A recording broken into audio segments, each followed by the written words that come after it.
ka ng masungit, papangit ka. That is true. Baby ba, huwag kang sigaw ng sigaw, mawawalan ka ng boses. Pwede ba, huwag kang reklamo ng reklamo. What is the secret here? Kanina, sinabi ko na kanina sa inyo ang sekreto. Invite Jesus now to visit your heart and let Him stay there for a while. Yun po ang kailangan natin. At magugulat kayo. Pag uwi po ninyo ng inyong bahay, magtataka inyong kasambahay kasi nagbago na po kayo ng anyo. Hindi na kayo makikilala. Aba, ang saya-saya na nito. At bigla po kayong babango. That is true. Yung pong taong mainitin ang ulo, mabaho kung pawisan.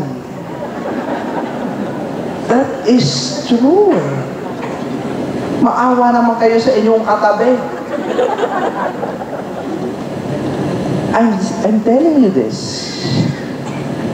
Yung pong taong laging magagalitin, ang lumalabas po sa katawan ay toxic. That's true. It's scientifically proven.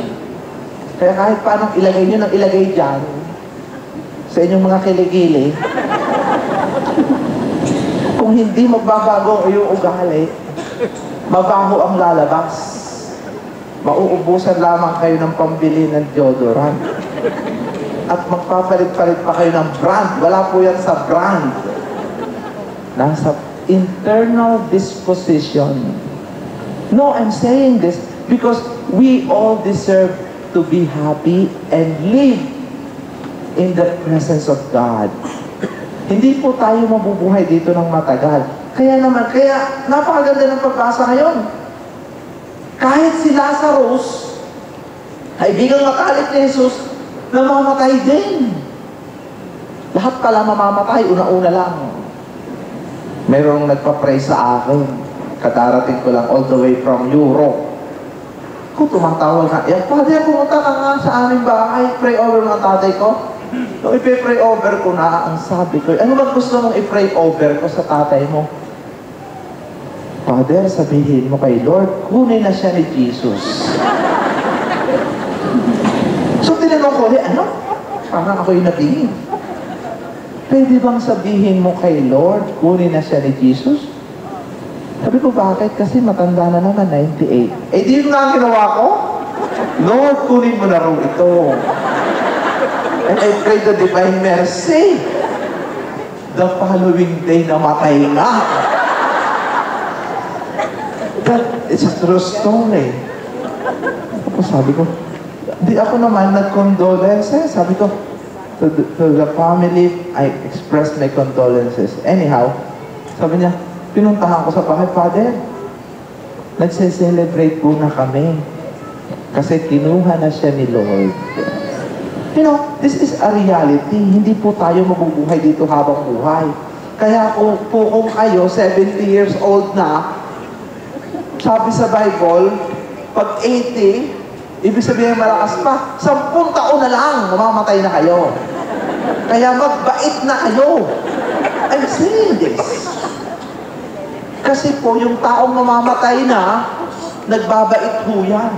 Pero kung iisipin natin, we will live forever and ever, patuloy tayong gagawa ng katarantaduhan. Amen? That's true. Sana nga, kaya it's so good. Today's gospel is a good reminder that each and every one of us is going to die. Isipin nyo nga ito, kung ngayon na ang huling oras at huling misa ninyo. Ngayon, pag uwi nyo, hindi mo alam, lindol ng malakas dito. Nasa picture pa naman tayo. That is true, hindi natin masasabi. Sabi nito, wag naman, uwi pa kami ng Batangas. Para naalala ko tuloy yung mga magdadasal, nakilala ko. Inimbitahan ako magdasal, nakatakot-takot. 2,000 Hail Mary, 10 hours, my dear sisters and brothers. Pagkatapos ng 10 hours na pagdadasal, nung ako'y nakita, gusto pang magpa-pray over. Sabi ko, malalaki na ang sira ng mga ulo ng mga tao. So what I did, di naman ako makahindi. Pray over, pray over. Sabi ko, sige, general healing na lang.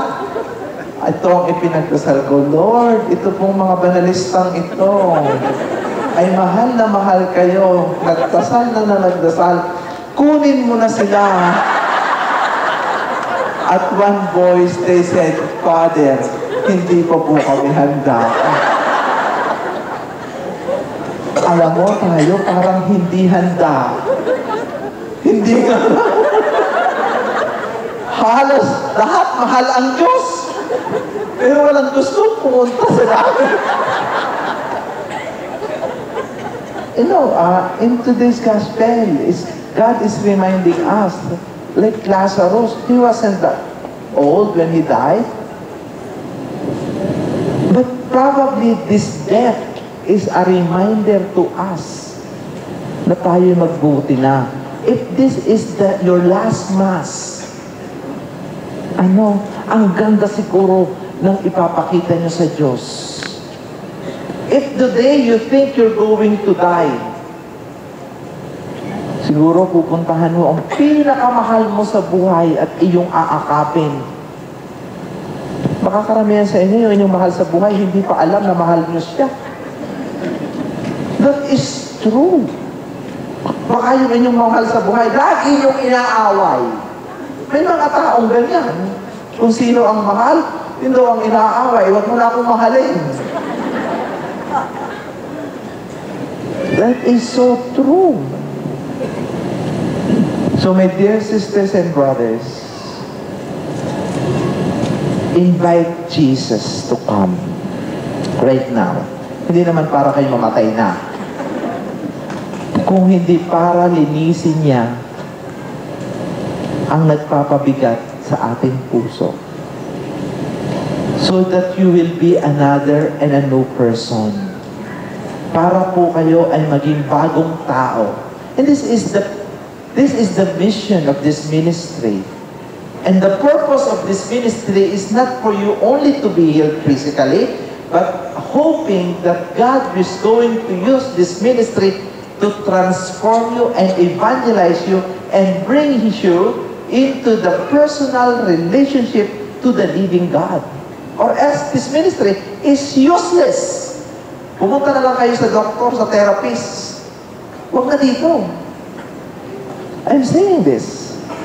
But because this is all about God, and God is the one who heals, what He is trying to do with you is for you to have a personal relationship with this living God. Like the relationship of Martha and Mary and Lazarus. That's it. And I'm telling you, hindi nyo po pagsisisihan ang maging kaibigan at maging ka-close nyo si Jesus. Kasi siya po ang pinakamabait na tao o kaibigang makikilala ninyo sa buong mundo. And He will give you everything. He will provide everything for you. Ibibigay po ng Diyos sa inyong lahat ang inyong pangangailangan dahil po kayo ay close. Pero kung hindi kayo close kay Jesus, don't expect anything from Him because you are going to reject everything that is going to give you. There's no way you will appreciate it. Amen?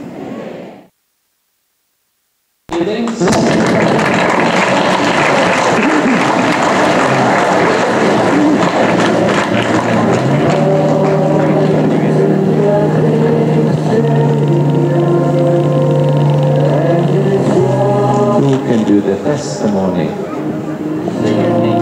Ano? Romy Ignacio po, ng St.